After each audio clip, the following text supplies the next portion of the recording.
குலதெய்வத்தையும் இஷ்ட தெய்வத்தையும் மனதில் தியானித்து திரட்டப்பட்ட அனைத்து தீங்குகளும் நீங்குவதன் மூலமாக பரமேஸ்வரரின்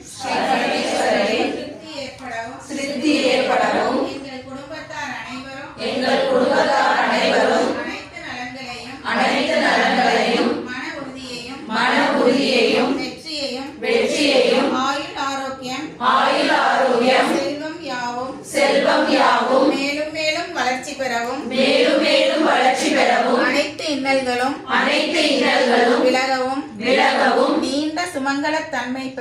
நீண்ட சுமங்கலத் தன்மை பெற்று இன்புறவும் முப்பெரும் தேவியின் பரிபூரண திருவருள்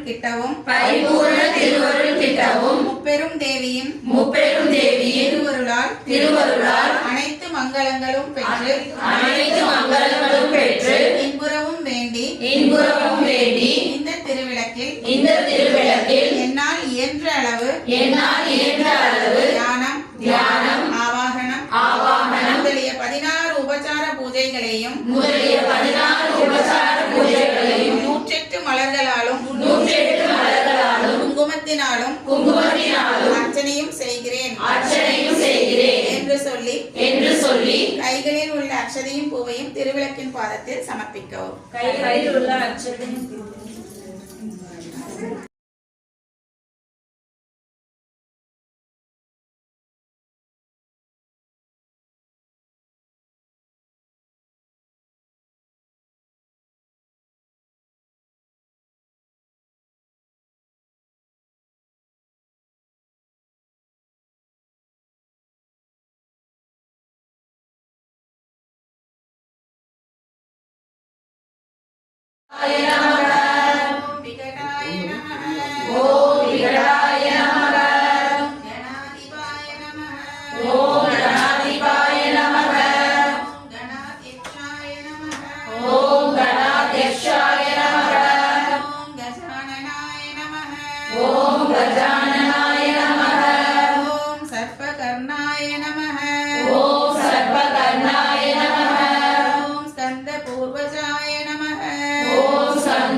சமர்ப்பயாமி.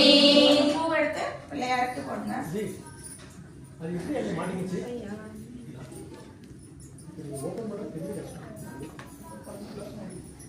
குரு பிரம்மா